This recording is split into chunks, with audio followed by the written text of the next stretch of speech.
Good morning children, this is Varuna Sharma and now you are watching Vivra classes. Please like, comment, share and subscribe to this channel. And now we are in 9th class children, and just look at here. Today we are going to discuss part of connective tissue, that is vascular connective tissue or fluid connective tissue. As we already discussed the two parts of connective tissue, and this is our third type of connective tissue, and this is fluid or vascular connective tissue, and which is the blood present in our body. Fine. तो देखो आज हम जो cover करेंगे वो हम cover करेंगे fluid या वैस्कुलर कनेक्टिव टिश्यू को, और हमारी बॉडी में जो फ्लूइड या connective tissue vascular connective tissue है वो ब्लड और लिम्फ है. इस कैटेगरी में हमारी बॉडी में टू आएंगे हमारे, एक तो होगा लिम्फ और एक होगा ब्लड. फाइन. अगर हम ब्लड का अमाउंट देखें तो ह्यूमन बीइंग्स के केस में मेल के अंदर यानी मैन में 5.5 लीटर अबाउट जो है 5.5 लीटर ब्लड प्रेजेंट है, और फीमेल में मीन्स वुमेन में अगर हम लें तो वहाँ 4.5 लीटर ब्लड प्रेजेंट होगा. फाइन. नाउ ब्लड, अब ये ब्लड करता क्या है, बॉडी में प्रेजेंट है, लिक्विड पार्ट है, कनेक्टिव टिश्यू है. कनेक्टिव टिश्यू क्यों कह रहे हैं, बिकॉज ये फ्लूइड कनेक्टिव टिश्यू है और पूरी बॉडी में सर्कुलेट होता है. जो हमारी बॉडी में ब्लड वेसल्स प्रेजेंट हैं, आर्टरीज हैं, वेन्स हैं, कैपिलरीज हैं, उनके थ्रू पूरी बॉडी में ये फैलेगा और हर सिस्टम को, एक सिस्टम को दूसरे के साथ कनेक्ट करेगा. कहीं से कोई मटेरियल इधर लेना, उसको कहीं और देना, ट्रांसपोर्टेशन का करना. कहने का मतलब पूरी बॉडी के सिस्टम्स को या मेटाबॉलिक रिएक्शंस को एक साथ कनेक्ट करने का काम है इसका. Therefore it is known as connective tissue. Fine. यहाँ पर अगर हम इसके इम्पॉर्टेंट अगर हम लें तो भाई बॉडी में इसकी नीड क्या है, जो बेसिक नीड है वो है ट्रांसपोर्टेशन की नीड. ट्रांसपोर्टेशन क्या है, फॉर एग्जांपल अगर डाइजेस्टिव सिस्टम के थ्रू हमने खाना खाया, खाना डाइजेस्ट हो गया. अब डाइजेस्ट होने के बाद वो न्यूट्रिएंट्स एब्जॉर्ब हो गए, बॉडी को अब उन्हें यूज़ करना है, लेकिन पूरी बॉडी कैसे यूज़ करेगी, तो वहाँ तक पहुँचने भी तो चाहिए. तो वो पहुँचेंगे कैसे, ब्लड के थ्रू. ब्लड यहाँ पर ट्रांसपोर्टेशन का काम करेगा. ब्लड उन न्यूट्रिएंट्स को अपने साथ मिक्स करेगा और फिर पूरी बॉडी में उनको घुमाएगा. मान लिया हमने रेस्पिरेशन किया है, ऑक्सीजन हमारी बॉडी में गई है, ठीक है, हम ऑलरेडी डिस्कस कर भी चुके हैं इस बारे में. लेकिन फिर देखिए ऑक्सीजन जब हमारी बॉडी में गई है वो नोज़ के थ्रू लंग्स तक पहुंच गई. अब लंग्स के बाद उसे जाना तो बॉडी की हर सेल में है, ऑक्सीजन को हर सेल तक पहुंचना है, तो वो कैसे पहुंचेगी, उसके लिए क्या होगा, इसका मतलब यहाँ पर भी ब्लड हेल्प करेगा ऑक्सीजन को अपने साथ अटैच करके, क्योंकि आरबीसीज होंगी ब्लड के अंदर, तो वो आरबीसीज अपने साथ अटैच करेंगी ऑक्सीजन को और अटैच करके पूरी बॉडी में उसको डिस्ट्रीब्यूट करेंगी. तो कहने का मतलब कि इम्पॉर्टेंट जो इसका फंक्शन है वो है transportation. Transportation is the primary need of blood. अब किस किस का ट्रांसपोर्टेशन ये करेंगे, ये देखिए, ये करेंगे ऑक्सीजन और carbon dioxide gases means respiratory gases का ट्रांसपोर्टेशन होगा, हॉर्मोन्स का होगा, बॉडी में जो वेस्ट प्रोड्यूस हो रहे हैं उनका ट्रांसपोर्टेशन होगा, न्यूट्रिएंट्स का होगा, विटामिन्स का होगा, एंजाइम्स का होगा. मीन्स जो भी सब्सटेंस को एक जगह से दूसरे जगह लेकर जाना है, ट्रांसपोर्ट होना है, वो किसके थ्रू होगा, ब्लड के थ्रू ट्रांसपोर्टेशन होगा. फाइन. अब देखिए अगर हम कहें तो ब्लड अब है कैसा, हर किसी को पता है, बताइए. रेड कलर का होता है ये, बिल्कुल ब्लड रेड कलर, चमकदार. तो अगर हम ब्लड की बात करें तो it is bright red colour liquid. क्या है ये है ब्राइट रेड कलर्ड लिक्विड. और हमारी बॉडी का जितना भी वेट है, किसी भी इंडिविजुअल का जितना वेट है उसका 8 to 10% जो वेट होगा वो किसका होगा, ब्लड का होगा. Means it is 8 to 10% of body weight. Fine. Now अब ये जो ब्लड है ये हमारी बॉडी में कैसे घूम रहा है, तो हमारी बॉडी में ये क्लोज्ड सिस्टम के थ्रू घूम रहा है. बेटा ये ऑलरेडी आपको पहले भी हमने वैसे डिस्कस कर चुके हैं, लेकिन एक बार फिर से मैं बताती हूँ. क्लोज्ड सिस्टम का मतलब है कि बॉडी के अंदर ब्लड को सर्कुलेट करने के लिए कुछ ब्लड वेसल्स या ट्यूब्स होने चाहिए। तो जो हमारी बॉडी में ट्यूब्स हैं जिनके अंदर ब्लड फ्लो करेगा उनको हम क्या कहते हैं? Blood vessels. तो ब्लड किस में फ्लो कर रहा है? ब्लड वेसल्स में। और ब्लड वेसल्स कौन कौन सी हैं? आर्टरीज हैं, वेन्स हैं एंड कैपिलरीज। तो ब्लड किस में फ्लो कर रहा है? फाइन ट्यूब्स में। और वो फाइन ट्यूब्स क्या हैं? Arteries, veins and capillaries. So such type of vascular system or blood vascular system is known as closed system. Clear? Now just look at here. Blood has two components. Basically इसके two components हैं. एक तो है liquid जिसमें जो liquid part होगा और दूसरा होगा ब्लड सेल्स और ब्लड कॉर्पसल्स, जिस लिक्विड में सेल्स फ्लोट करेंगी, ब्लड सेल्स। तो जो लिक्विड है, द लिक्विड ऑफ ब्लड और matrix of blood is known as blood plasma. So blood plasma is the fluid matrix of blood. और इसका अगर हम अमाउंट लें तो टोटल जो ब्लड है, ब्लड का 55% पार्ट ब्लड प्लाज्मा या वॉल्यूम के अकॉर्डिंग अगर हम लें तो टोटल ब्लड का जो 55% वॉल्यूम है, it is made up of blood plasma. Fine. And blood plasma carries so many things inside it.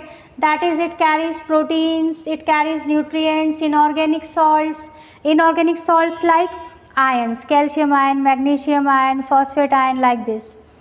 Nutrients.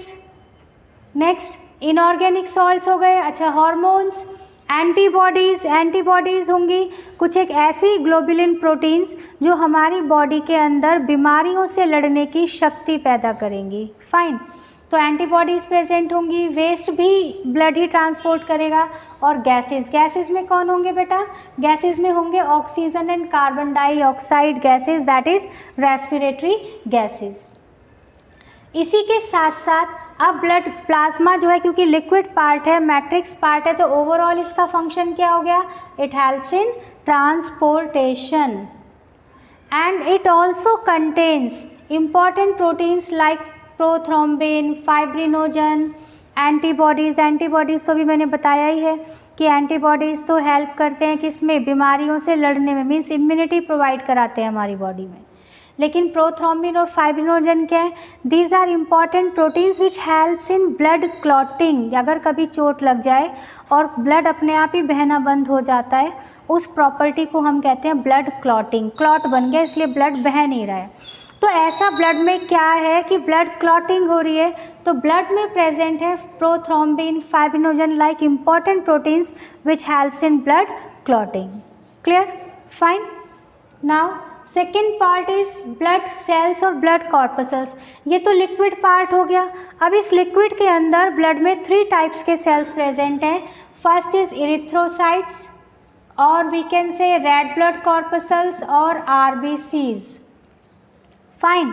Second one white blood corpuscles और leucocytes and third one is thrombocytes and platelets. हम बार बार use कर रहे हैं cell और साथ में word use कर रहे हैं कॉर्पसल्स. क्या है कॉर्पसल्स? किन सेल्स को कहते हैं कॉर्पसल्स? तो देखिए, the cells who lost their dividing capacity और the cells that does not divide are known as blood corpuscles. जो सेल्स डिवाइड नहीं करते, जिनमें डिवाइडिंग कैपेसिटी नहीं होती, उन सेल्स को कहते हैं corpuscles. means they lack power of division and such type of cells are known as corpuscles. Fine. तो ये जो blood cells हैं इनमें भी power of division नहीं है, therefore they are known as corpuscles. तो red blood corpuscles and white blood corpuscles. अब red blood corpuscles देखिए, red blood corpuscles नाम से पता चल रहा है red होंगी ये कलर में. क्यों होंगी? क्योंकि इनके अंदर एक खास इम्पॉर्टेंट हीमोग्लोबिन पिगमेंट प्रेजेंट है और ये एक रेस्पिरेटरी पिगमेंट है जिसका काम है रेस्पिरेशन करवाना. अब रेस्पिरेशन ये भाई कैसे कराएगा? वो तो हम ऑलरेडी लंग्स से कर ही रहे हैं, नोज़ और लंग्स के थ्रू. तो हीमोग्लोबिन का काम क्या होता है? It acts as vehicle. ये व्हीकल का काम कर रहा है. जो ऑक्सीजन है वो इसके ऊपर चढ़कर पूरी बॉडी में घूमेगी, पूरी बॉडी तक लेके जाएगा, इसीलिए ये रेस्पिरेटरी पिगमेंट है. अब हीमोग्लोबिन अगर हम लें तो यहाँ 2 वर्ड्स हैं, hemo and globin. Hemo word is related to iron, iron यहाँ पर पिगमेंट अटैच्ड होता है ग्लोबुलिन प्रोटीन में, देन एक कॉम्प्लेक्स मॉलिक्यूल बन जाता है हीमोग्लोबिन। यहाँ पर आरबीसीज जो है इनकी अगर हम लाइफ साइकिल लें तो 120 डेज़ की इनकी लाइफ साइकिल है, अबाउट 3 मंथ्स की। साथ साथ ये डेस्ट्रॉयड होती हैं लीवर में जाके जब ये डेस्ट्रॉयड हो जाती हैं तो लीवर क्या करता है, यहाँ से हीमोग्लोबिन को कन्वर्ट कर, डेड आरबीसीज का जो हीमोग्लोबिन है उसको कन्वर्ट कर देता है बाइल पिगमेंट्स में। फाइन। नेक्स्ट, इनका जो मैन्युफैक्चरिंग है वो होती है बोन मैरो में, जो हमने अपने स्केलेटल टिश्यू में भी ये डिस्कस किया था कि जो लॉन्ग बोन्स है उनमें बोन मैरो कैविटी प्रेजेंट है, बोन मैरो कैविटी में बोन मैरो प्रेजेंट है, and the function of bone marrow is the production of blood cells.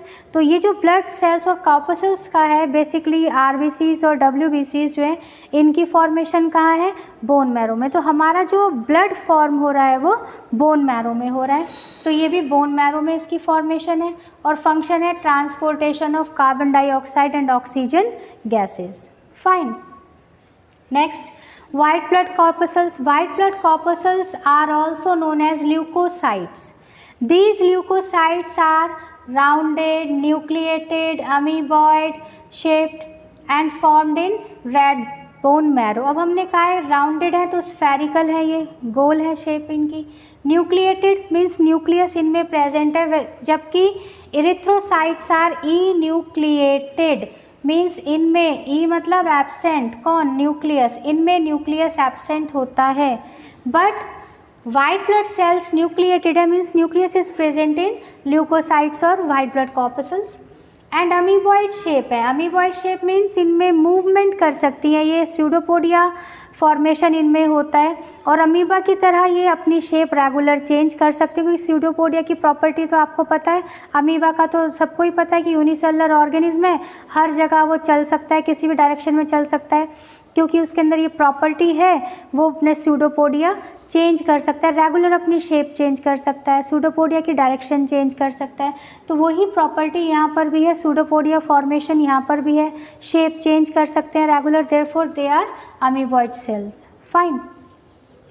Formation है रेड बोन मैरो में, और अगर इनका अमाउंट अगर हम देखें तो 6000 to 9000 पर सेंटीमीटर क्यूब ऑफ ब्लड, इनका जो नंबर है वो 6000 से 9000 पर centimetre cube of blood.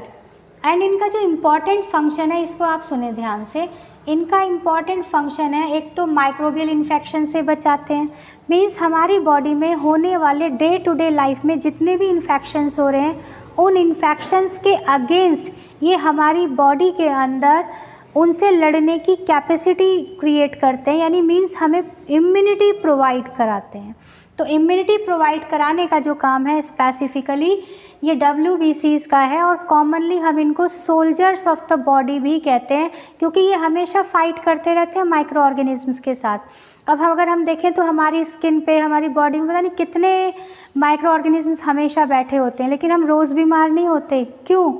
Only because of white blood corpuscles, because they are always fighting with those microorganisms. Fine. Next, thrombocytes और platelets. जो थर्ड टाइप का जो सेल है that is thrombocytes and platelets भी हम इनको कहते हैं।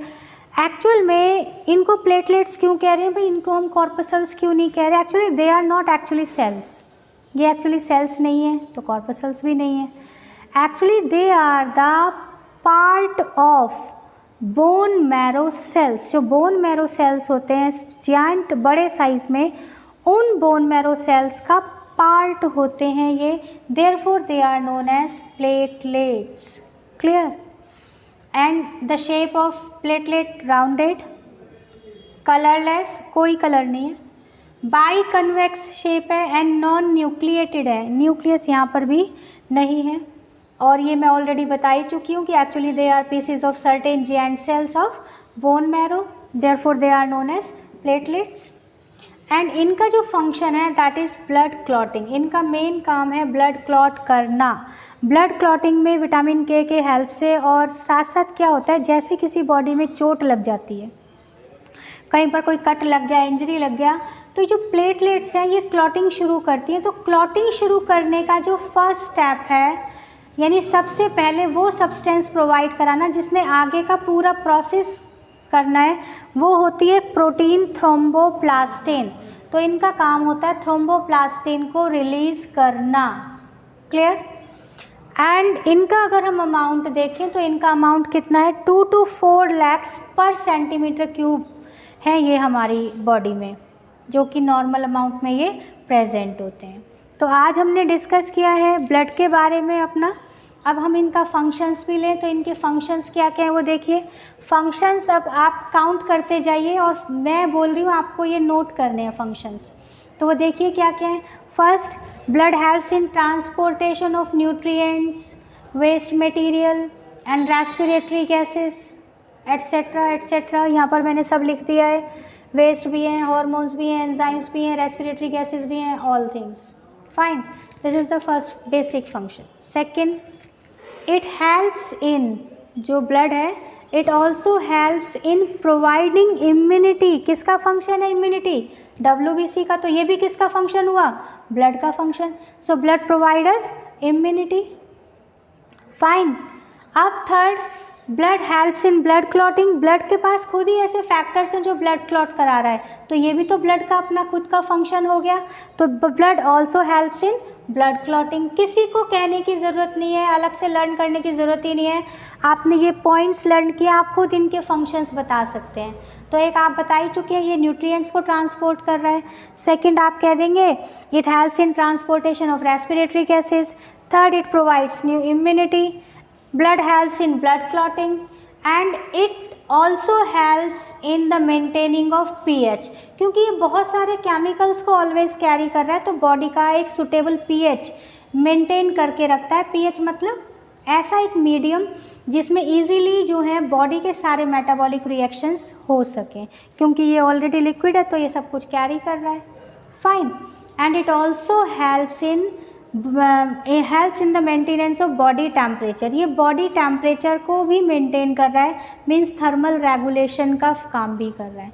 तो ये आपके फंक्शंस भी हो गए साथ साथ कि ब्लड क्या क्या काम कर रहा है बॉडी में। फाइन। तो आज की हमने इस वीडियो में कवर किया है ब्लड के बारे में। ब्लड क्या है, उसके कंपोनेंट्स क्या हैं, उसका फंक्शन क्या है। नेक्स्ट वीडियो में हम कवर करेंगे लिम्फ को। फाइन। अब आप एक स्क्रीनशॉट ले लें और विवरा क्लासेस को सब्सक्राइब करना ना भूलें। फाइन, ले लीजिए स्क्रीनशॉट प्लीज़।